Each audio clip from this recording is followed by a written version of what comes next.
थोड़ा बारीकी में जाकर देखिए ना। अब मैं आपकी अंबेडकर वॉइस की साइट पे गया, मुझे बहुत दिलचस्प जानकारियां मिली हैं और बहुत अच्छी तरीके से हमारे साथी बहस करते हैं, कुछ आवेश में भी आते हैं। और कुछ मित्र लोग हैं जिनकी ड्यूटी लगी हुई है कि वो आपके ऊपर, जिनको ट्रोल सेना बोलते हैं हम, आईटी सेल के पेड लोग, वो भी आपको छेड़ते रहते हैं। लेकिन बहुत ही गंभीर बहस चल रही है। मैं आपको एक मुद्दा दे रहा हूं, पिछले 6 साल की इनकी पॉलिसीज की स्टडी कीजिए। सारी पॉलिसीज मनुस्मृति के आधार पर इस समाज को दोबारा से ढालने की है। इसीलिए हम कहते हैं कि ये कॉरपोरेटी हिंदुत्व है। ये दो बड़े पापियों का मेल है। एक वो पापी जिसका नाम है कॉरपोरेट, जिसका लक्ष्य केवल मुनाफा है, वो अगर भारत के टुकड़े करके और बेच के भी होगा तो भी वो कमाएंगे। और दूसरा है हिंदुत्व, जिसका इस देश की उन ऐसी किसी भी धार्मिक परंपरा के साथ कोई ताल्लुक नहीं है। खुद सावरकर, जिन्होंने इस शब्द को उपयोग में लाया था पहली बार, जो इस शब्द के जनक माने जाते हैं, उन्होंने कहा था कि इसका हिंदू परंपराओं या रीति रिवाजों के साथ कोई रिश्ता नहीं है, एक राज करने का तरीका है और हम मनुस्मृति के आधार पर राज डालना चाहते हैं। उन्होंने नोटबंदी की और नोटबंदी के साथ उन्होंने क्या नारा दिया? Cashless economy, digital economy. उसका मतलब क्या है? उसका मतलब यह है कि इस देश की जो 50% आबादी है स्त्रियों की, उसके पास कैश नहीं रहेगा, वो मॉनेटरी इकोनॉमी से बाहर हो जाएगी, उसका 90% से ज्यादा। इसका मतलब यह है कि जो गांव के गरीब हैं, जो शहरी गरीब हैं, जो दलित हैं, जो आदिवासी हैं, चूंकि वो उसको ऑपरेट करना नहीं जानते और चूंकि आपके एटीएम और आपके जो डिजिटल जो टॉवर्स हैं, उनकी जो कनेक्टिविटी है वो अभी तक उन इलाकों तक नहीं पहुंच पाई है, तो वो कैश की इकोनॉमी से, मॉनेटरी इकोनॉमी से बाहर हो जाएंगे। यही तो मनु महाराज कह गए हैं। मनु महाराज कह गए हैं कि शूद्र के पास अपना कुछ भी नहीं होना चाहिए। जिस मकान में रहता है वो भी उसका नहीं होना चाहिए, जिस बर्तन में खाता है वो भी उसके नहीं होने चाहिए, जिन वस्त्रों को पहनता है वो भी उसका नहीं होना चाहिए। और इसी के साथ साथ जो संतान वो अपने दाम्पत्य जीवन से पैदा करता है, उस पर भी उसका अधिकार नहीं होना चाहिए। क्योंकि ये मनु महाराज लिख गए हैं, क्योंकि अगर उसे ये महसूस होगा कि ये मेरा है, तो वो उसको और ज्यादा बढ़ाने और उसको और ज्यादा अच्छा बनाने की कोशिश करेगा। इसलिए उसके पास न पैसा रखो, न खेत रखो, न बर्तन रखो, न जानवर रखो। नोटबंदी उसी प्रोजेक्ट को आगे बढ़ाने वाली है। जीएसटी उसी प्रोजेक्ट को आगे बढ़ाने वाली है। जीएसटी का चार्टर्ड अकाउंटेंट को जो लोग नहीं ले पाएंगे, जो चार्टर्ड अकाउंटेंट और ये कंप्यूटर की और उसमें डाटा फीड करने वाले की क्षमता जिनके पास नहीं होगी, वो सारे लोग व्यापार में से बाहर हो जाएंगे। कौन बाहर होगा? वही गरीब लोग, तथाकथित छोटी जातियों के लोग, जिन्हें और कोई रोजगार नहीं मिला, तो उन्होंने मजबूरी में आकर दुकान खोल के बैठे थे अपने मोहल्ले में, चौराहे पर। जीएसटी का डंडा चल के उनको साफ कर दिया जाएगा और एक बहुत बड़ी सी 2-3 मॉल खड़ी कर दी जाएंगी, जो शुरू में आपसे कहेंगी कि 500 रुपए का अगर सामान खरीदोगे तो 2 किलो चीनी मुफ्त में दी जाएगी। और जब सारी मार्केट उनके कब्जे में आ जाएगी तो घुसने के भी पैसे लिए जाएंगे। मनु महाराज यही तो कह गए थे कि व्यापार करना कुछ खास लोगों का काम है। बहुत योजनाबद्ध तरीके से काम कर रहे हैं, थोड़ा समझने की कोशिश कीजिए। हमारे बहुत सारे लोग मुगालते में कि नहीं बहुत अच्छा होगा और पूरे देश का मान बढ़ रहा है। मैं आपको बता रहा हूं, तीसरा फैसला क्या लिया उन्होंने? निजीकरण का। बीएचईएल, डाकखाने, पोस्ट ऑफिस, टेलीफोन एक्सचेंज, जितना भी पब्लिक सेक्टर और गवर्नमेंट सेक्टर है, वो सारा पब्लिक सेक्टर गवर्नमेंट सेक्टर बेच दिया जाएगा। किसको नुकसान होना है जी? अरे जो थोड़ी बहुत रिजर्वेशन के जरिए नौकरियां मिल गई थी, और आप ये मत कहिए कि रिजर्वेशन ने कुछ नहीं किया इस देश में। रिजर्वेशन ने दलितों के बीच में, उन वंचित जातियों के बीच में, जिन्हें मनु के जूतों तले रौंदा गया था, उनके बीच में आत्माभिमान पैदा किया, पढ़ने की इच्छा पैदा की। और उसके साथ साथ जब वो नौकरियों में गए तो उनके परिवार को भी अपने आप को विकसित करने का, पढ़ने लिखने का मौका मिला, उनकी सामाजिक हैसियत बनी। आरक्षण समाप्त। आरएसएस के एक नेता ने कहा था 8 साल पहले, हम आरक्षण को खत्म किए बिना ही खत्म कर देंगे। और खत्म कर दिया। पब्लिक सेक्टर के निजीकरण के बाद अब कोई किसी दलित या किसी आदिवासी को नौकरी मिलने की कोई संभावना नहीं है, क्योंकि नौकरी देने वाले ही कुछ खास लोग होंगे और नौकरी लेने वाले भी कुछ खास लोग होंगे। सरकारी नौकरियां खत्म हो गई, उसका भी यही मतलब है। सरकारी स्कूल और कॉलेज खत्म हो रहे हैं, उसका क्या मतलब है? सरकारी स्कूल और कॉलेजों के खत्म होने का मतलब भी है कि अब कोई डॉक्टर भीमराव अंबेडकर नहीं बन सकता।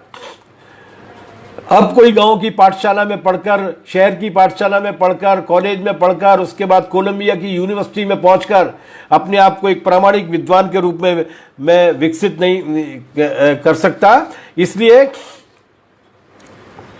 बंद करो उनको। ये सारी नीतियां उसी हिसाब से चल रही हैं। और स्वास्थ्य का निजीकरण कोई कम है क्या?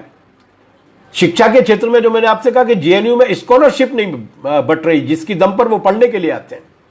क्या सरकार का दिवाला पिट गया? नहीं, वो नहीं चाहते कि गरीब के बच्चे वहां पर जाएं। जो कर्मणा शूद्र हैं, जो दरिद्र है, वो उनके हिसाब से कर्मणा शूद्र हैं, उनको भी पढ़ने लिखने का कोई अधिकार नहीं होना चाहिए। यूनिवर्सिटी बंद होनी चाहिए, स्कॉलरशिप बंद होनी चाहिए। फीसें बढ़ा दी, गरीब का बेटा जा सकता है क्या? निजीकरण भी होगा, फीसें भी बढ़ेंगी, मतलब शिक्षा को कुल मिलाकर आम लोगों के हाथ से छीनना है। इसका मतलब क्या है? इसका मतलब यह है कि उस सारी बुनियाद पर हमला है। जब वो लॉ की बात करते हैं, लैंड, लेबर, लिक्विडिटी और लॉ, उसका मतलब यह है कि इस संविधान को पूरी तरीके से खत्म करना है। मैं सांप्रदायिकता पर नहीं बोल रहा। मुसलमान उनके लिए केवल रैलिंग पॉइंट है, केवल रैलिंग पॉइंट। सफूरा जरगर पकड़ी जा रही है, नताशा पकड़ी जा रही है, प्रोफेसर आनंद तेल तुंबड़े पकड़े जा रहे हैं, असहमति जताने वाले बुद्धिजीवी पकड़े जा रहे हैं।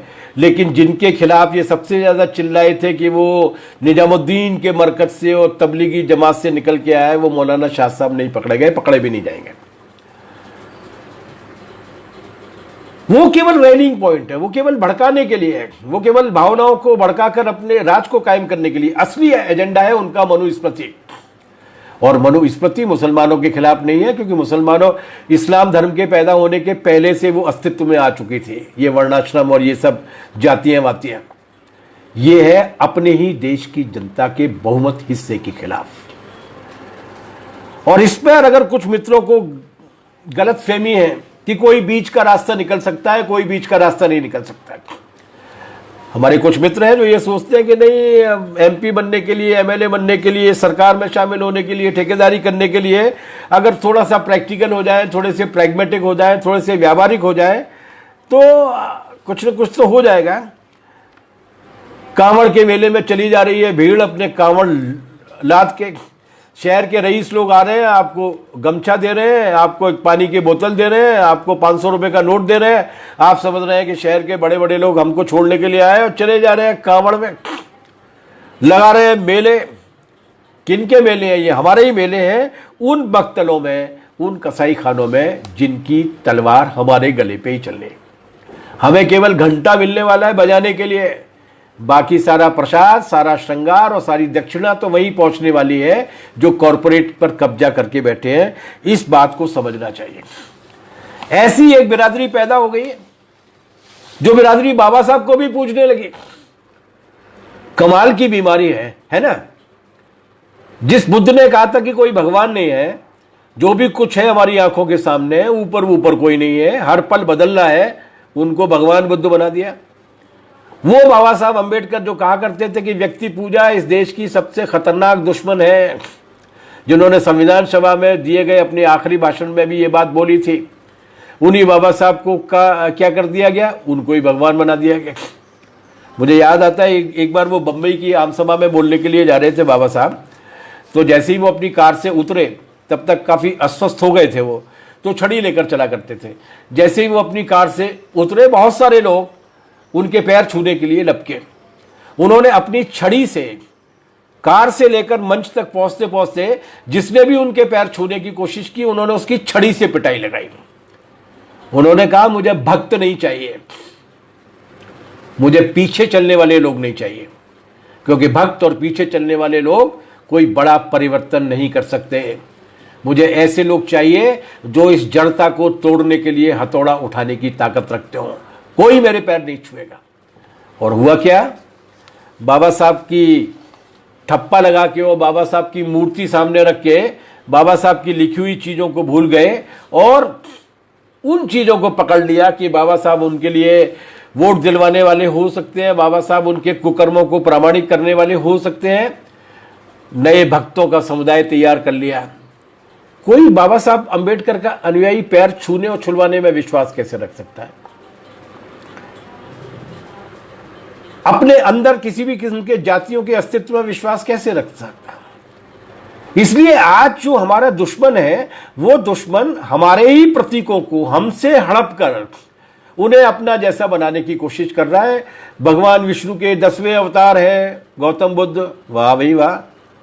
अब डॉक्टर अंबेडकर साहब को भी वो एक नए अवतार के रूप में मान लेंगे। बस उनकी दुकान चलनी चाहिए, भले ही उस दुकान के सामने एक सिक्योरिटी गार्ड के रूप में कभी वो ज्योतिबा फुले को खड़ा करने की कोशिश करें, कभी बाबा साहब को।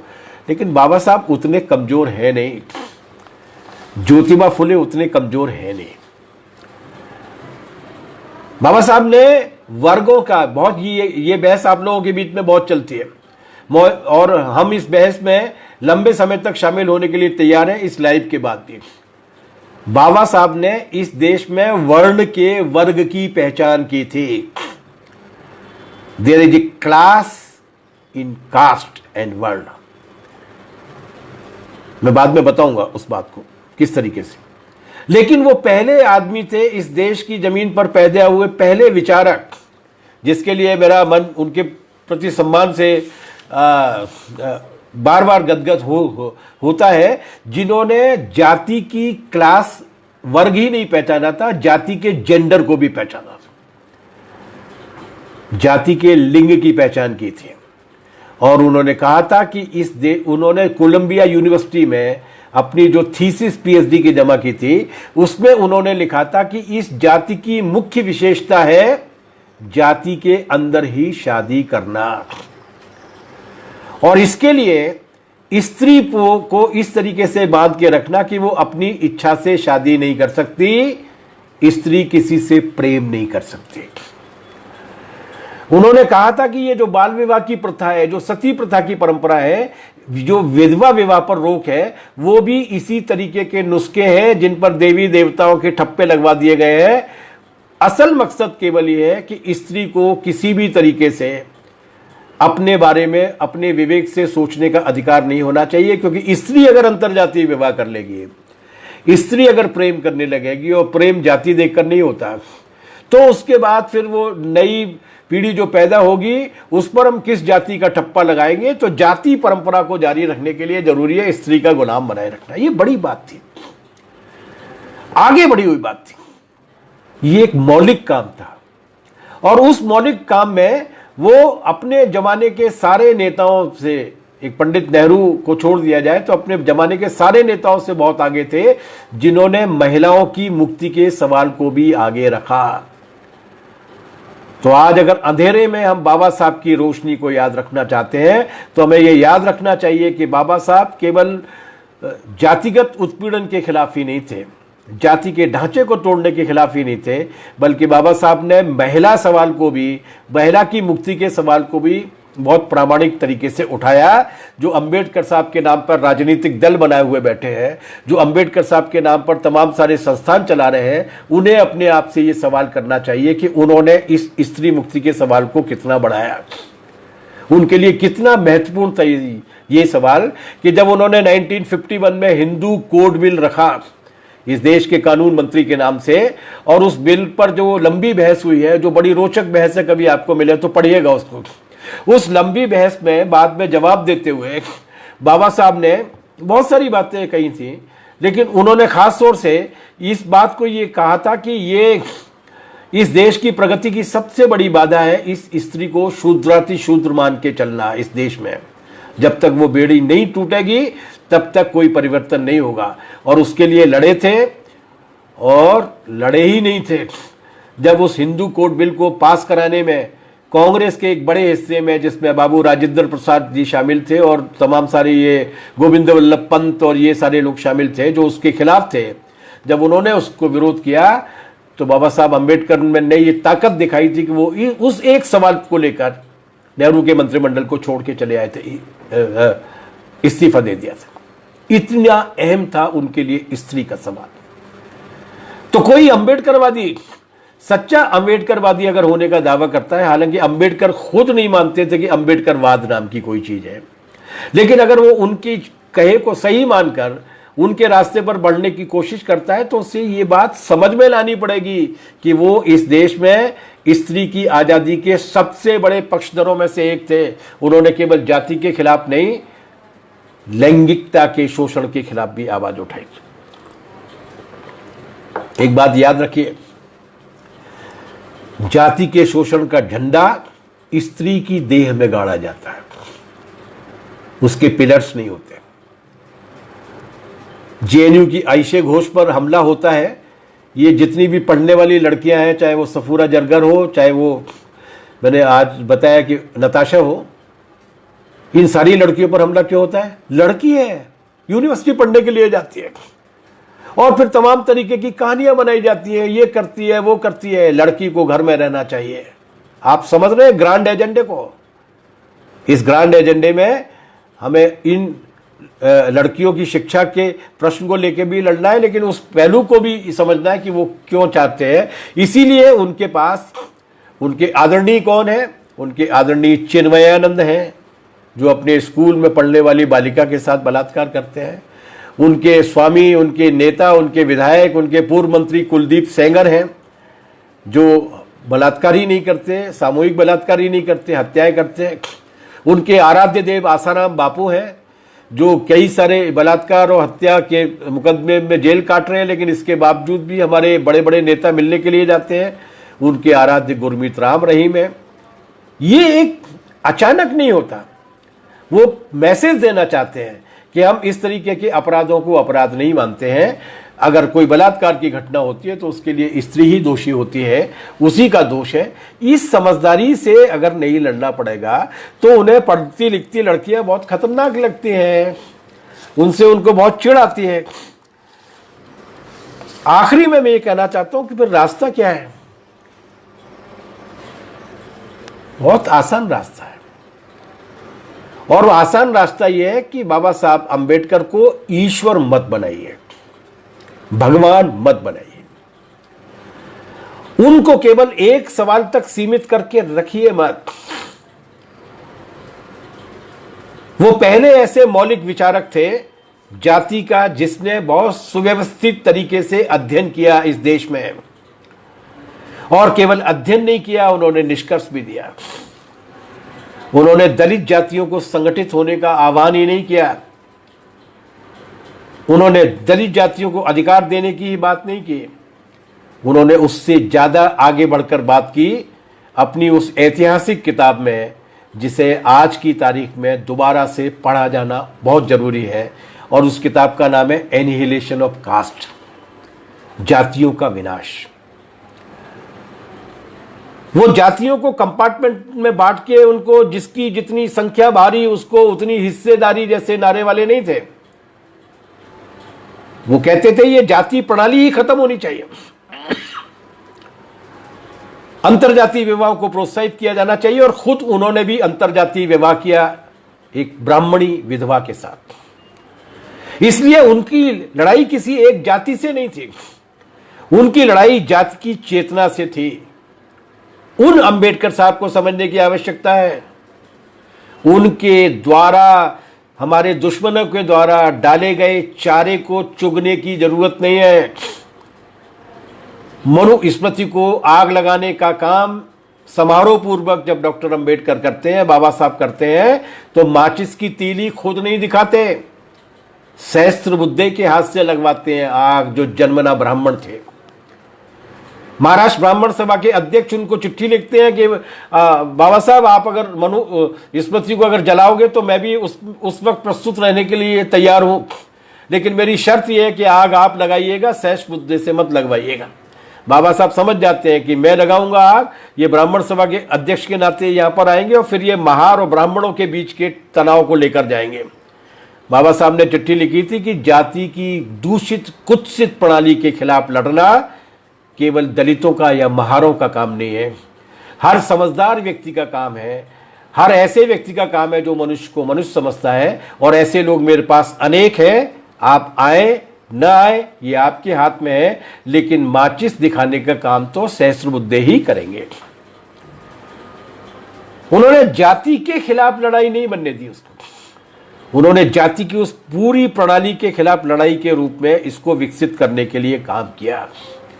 तो पहली बात हमें वो सही समझदारी लेनी पड़ेगी कि हमें उस जाति की चेतना पर हमला करना है और उस जाति के जो आर्थिक आधार हैं उन आर्थिक आधारों पर हमला करना है। जो मैंने शुरू में बोला कि जब तक जमीन नहीं बटेगी, जब तक रोजगार नहीं मिलेगा, जब तक सामाजिक हैसियत नहीं बनेगी, तब तक इस दूषित प्रणाली को दूर करना मुश्किल है। उसके लिए लड़ना पड़ेगा। जारी है लड़ाई, अरे कोरोना काल में भी जारी है। लैंड, लेबर, लिक्विडिटी और लॉ के ऐलान के बाद 22 मई के दिन इस देश में 60,000 से ज्यादा जगह पर विरोध कार्रवाइयां हुई हैं। 60,000। 10 केंद्रीय ट्रेड यूनियनों ने आह्वान किया, जिसमें सीटू भी शामिल थी, एटक भी शामिल थी, इंटक भी शामिल थी, एचएमएस भी शामिल थी, बीएसएनएल के, एलआईसी के, बैंकों के कर्मचारियों की फेडरेशन शामिल थी। उन्होंने कहा हम नहीं मानते, इस कोरोना काल में भले ही जुलूस निकालने और आमसभा करने पर रोक लगा दी हो, लेकिन हम तुम्हारी तानाशाही को मानने के लिए तैयार नहीं है। विरोध किया, जबरदस्त ताकत दिखाई। कोरोना को खुलने तो दीजिए जरा, लॉकडाउन को। 27 मई के दिन इस देश में 70-80 हजार से ज्यादा जगह पर विरोध कार्रवाइयां हुई। अखिल भारतीय किसान सभा सहित 234 किसान संगठनों ने मिलकर ये विरोध कार्रवाइयां की और उन्होंने कहा कि हम मंडी एक्ट बदलने का, कॉरपोरेट को खेती के काम में लाने का, हमारे माल को सस्ते में खरीदने का, जमीन पर कब्जा करने का, हम तुम्हारे इस नापाक मंसूबों को कामयाब नहीं होने देंगे। और सबने वही मांग की कि 7,500 से लेकर 10,000 रुपये महीने तक लोगों के पास कैश ट्रांसफर करो, उनको राशन दो, ग्रामीण इलाकों में रोजगार पैदा करो, जो बेरोजगार हुए उनको कुछ न कुछ राहत राशि दो, लिक्विडिटी दो, लेकिन नीचे के लोगों को दो, अंबानी, अडानी, अमेरिका को मत दो। संघर्ष जारी है, मोर्चे पर जारी है। और इसीलिए ये आवश्यकता है कि ये जरूरी समय है जब हम विचार के स्तर पर और व्यवहार के स्तर पर उन सारे संघर्षों के साथ अपने आप को एकजुट तरीके से जोड़ें जो इस देश में से इस प्रथा को खत्म करना चाहते हैं, जो प्रथा कॉरपोरेट और हिंदुत्व के राज को कायम करने की कोशिश करती है। रास्ता क्या है? पहला रास्ता है जातियों का विनाश और रिडल्स ऑफ हिंदुइज्म, इन दोनों को किताबों को पढ़ लीजिए। और अगर आपको मौका मिलता है तो ज्योतिबा फुले की गुलामगिरी को भी पढ़ लीजिए। और इन दोनों किताबों को पढ़ने के बाद तीसरी किताब अपने हाथ में लीजिए, जिस किताब का नाम है कम्युनिस्ट मैनिफेस्टो, कम्युनिस्ट घोषणा पत्र। आप ये पाएंगे कि इन तीनों किताबों के अंदर एक निरंतरता है, एक नए समाज को, एक नए आर्थिक तंत्र को गढ़ने की एक व्यापक और मोटी एकता है। उस एकता को बनाइए। और ये एकता मैं कह रहा हूं इसलिए मत बनाइए। बाबा साहब अंबेडकर की 1938 में उन्होंने पहली राजनीतिक पार्टी बनाई थी जिसका नाम था इंडिपेंडेंट लेबर पार्टी। उस इंडिपेंडेंट लेबर पार्टी के घोषणा पत्र में उन्होंने लिखा था कि इस देश में जाति के आधारित जो सामाजिक शोषण है और वर्ग के आधार पर जो आर्थिक शोषण है, इन दोनों शोषण से एक साथ लड़ना पड़ेगा। सामाजिक परिवर्तन की लड़ाई, जैसा कि हम कहते हैं, एक टांग पे लगड़ी खेलते हुए नहीं जाएगी, उसे दोनों पैरों पर चलना है। तो भारतीय समाज का यथार्थ यह है कि यहां आर्थिक शोषण भी है, यहां पर सामाजिक शोषण भी है। जातिगत शोषण के खिलाफ भी लड़ना पड़ेगा, आर्थिक शोषण के खिलाफ भी लड़ना पड़ेगा। 1938 में जो इंडिपेंडेंट लेबर पार्टी बनाई थी बाबा साहब ने, उसका झंडा लाल था। वो तो अंग्रेजों ने और उस वक्त के दूसरी पार्टियों के राजनीतिक नेताओं ने, खासतौर से कांग्रेस ने, उन्हें लेबर पार्टी के नेता के रूप में गोलमेज सम्मेलन में जाने से रोका। तब वो ओबीसी SC/ST फेडरेशन के नाम से, SC/ST संगठन के नाम से गए थे, वरना उनकी कल्पना की पार्टी। आप जाइए ना, बाबा साहब आपको कहां कहां नहीं दिखते। वो महाड़ में दिखते हैं, वो चावदार तालाब पे दिखते हैं, वो मनुस्मृति को जलाते हुए दिखते हैं, वो किताबें लिखते हुए दिखते हैं, वो 1938 में एनिहिलेशन ऑफ कास्ट के बारे में बोलते हुए दिखते हैं। लेकिन वही बाबा साहब बंबई में टेक्सटाइल मजदूरों के लिए, कपड़ा मजदूरों के लिए यूनियन बना के लड़ते हुए भी दिखते हैं। वही बाबा साहब रेलवे के वर्कर्स को संगठित करते हुए ट्रेड यूनियन बनाते हुए भी लड़ते हैं, क्योंकि वो ये जानते थे कि दोनों तरीके के शोषण से लड़ेंगे तभी हम किसी भी तरीके से वो कर सकते हैं, मुकाबला कर सकते हैं। मैंने अभी आपसे 22 मई की बात की, अभी मैंने आपसे 27 मई की बात की। अभी मेरे एक साथी ने मुझे ये याद दिलाया है, थान सिंह जी ने, कि 4 जून को खेत मजदूर यूनियन ने, खेत मजदूरों की तादाद कम नहीं है, जिस मध्य प्रदेश में हम लोग बैठे हुए हैं वहां पर आधी ग्रामीण आबादी खेत मजदूर है, जिसके पास या तो जमीन है ही नहीं, या जमीन है तो केवल मिर्ची और धनिया लगाने के लायक, खेती करने के लायक नहीं है। उन पर सबसे बड़ा मार हुआ है, उनकी मांगों को लेकर भी संघर्ष हो रहे हैं। तो हमें पहली बात इन संघर्षों की निरंतरता को बढ़ाना पड़ेगा, और दूसरी बात कि हमें असली दुश्मन की पहचान करनी पड़ेगी, और वो दुश्मन एक नहीं है, वो दुश्मन 2 है। कॉर्पोरेटी हिंदुत्व, एक तोते की जान दूसरी मैना में बसती है, मैना की जान तोते में बसती है। केवल तोते या मैना में से किसी एक के खिलाफ लड़ने से काम नहीं चलेगा, दोनों से लड़ना होगा। इंडिपेंडेंट लेबर पार्टी बाबा साहब की समझ के आधार पर चलना होगा। ये उनकी अगुवाई में बना हुआ संविधान था, जिसके डायरेक्टिव प्रिंसिपल में लिखा गया था, नीति निर्देशक तत्व में लिखा गई थे 3 बात मैं केवल कोट कर रहा हूं, बाकी बहुत सारी बातें पढ़िएगा उनको। पहली बात तो ये लिखी थी गई थी कि इस देश में इस तरीके की नीतियां बनाई जाएंगी कि संपत्ति एक जगह पर इकट्ठी नहीं होनी चाहिए, संपत्ति का केंद्रीकरण नहीं होना चाहिए। और पिछले कई वर्षों में, और खास तौर से पिछले 6 वर्षों में जिस तरीके की नीतियां बनी है, उसमें 1% लोगों के पास 75% भारतीयों की संपत्ति से ज्यादा संपत्ति केंद्रित होकर लग गई है। ये नहीं चलेगा। संविधान के उस पहलू को भी ध्यान में रखना पड़ा। और दूसरी बात उन्होंने ये कही थी कि इस देश में ऐसी नीति बननी चाहिए कि अगर किसी की अधिकतम आमदनी 100 रुपया है तो कम से कम आमदनी 10 रुपया से कम नहीं होनी चाहिए। 1 और 10 का फर्क से ज्यादा का फर्क नहीं होना चाहिए। और आज खेत मजदूर की आमदनी कितनी है, दिहाड़ी मजदूर की आमदनी कितनी है, और मुकेश अंबानी की, ब्लैक मनी की बात नहीं कर रहा मैं, मुकेश अंबानी की जो व्हाइट में आमदनी बताते हैं उसमें कितना है, कितने करोड़ गुना फर्क है। ये फर्क दूर होना चाहिए। ये फर्क दूर करने के लिए नीचे वाली आमदनी को ऊपर लाना पड़ेगा, और ऊपर आमदनी के नाम पर जो लूट हो रही है उस लूट को ठीक करना होगा। ये है एक और रास्ता। हमें उन अधूरे प्रश्नों के लिए भी लड़ना पड़ेगा जो नीति निर्देशक तत्व में आजादी की लड़ाई की वजह से, भगत सिंह की वजह से, लाल झंडों की वजह से, अंबेडकर साहब की वजह से लिख तो लिए गए, लेकिन उसको लागू करने की कोशिश नहीं की। उसी संविधान में एक और चीज लिखी, उसमें नागरिकों के कर्तव्य लिखे हुए हैं। राइट्स की बात नहीं कर रहा मैं, राइट्स तो लिखे ही है, ड्यूटीज लिखी है। उस ड्यूटी की जो धारा है उसमें धारा है 51AH, 51AH। उस 51AH में लिखा हुआ है कि हम, इस देश के नागरिक का कर्तव्य होगा कि वो अपने अंदर वैज्ञानिक चेतना को विकसित करे और देश के अंदर भी वैज्ञानिक चेतना को विकसित करे। तो जो आपसे कोरोना को भगाने के लिए थाली बजाने की बात करता है, जो आपको कोरोना से बचने के लिए ताली बजाने की बात करता है, घंटा बजाने की बात करता है, प्रसाद चढ़ाने की बात करता है, मोमबत्ती जलाने की बात करता है, उससे पहले उसकी नागरिकता का सर्टिफिकेट मांगिए, क्योंकि वो भारतीय संविधान में दिए गए नागरिक के कर्तव्य का उल्लंघन करता है।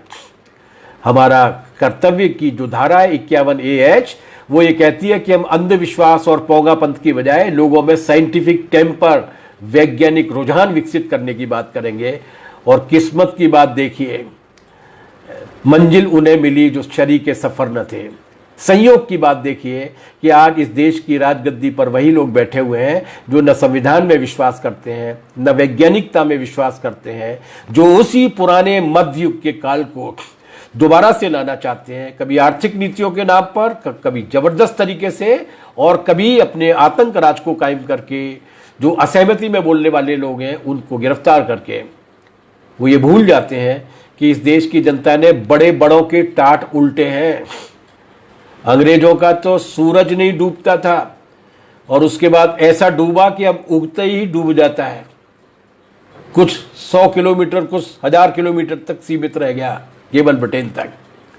तो ये जो आज कल्पना को लेकर आए हैं कि करोड़ों लोग अगर पैदल लौट रहे हैं, कोई परवाह नहीं है, हम घंटा बजा लेंगे, कभी राम मंदिर का घंटा बजा लेंगे, कभी किसी चीज का, कभी 370 लेके आ जाएंगे, इन सारी गलतफहमी को दूर करें। एक भारी चेतना इस देश के गरीबों में पैदा हो रही है और ये सही समय है जब अंबेडकर को अपना आदर्श मानने वाले, अपना विचारक मानने वाले, मैं आराध्य जानबूझकर नहीं कह रहा, क्योंकि आराध्य मत मानिए किसी को भी, क्योंकि अंबेडकर साहब ने भी कहा था और बुद्ध ने भी कहा था कि आराध्य नहीं है, हमारे आदर्श हो सकते हैं, हमें विचार देने वाले हैं, लेकिन उनको पूजने की वस्तु बनाइए, आराधना मत कीजिए, उनको लागू कीजिए।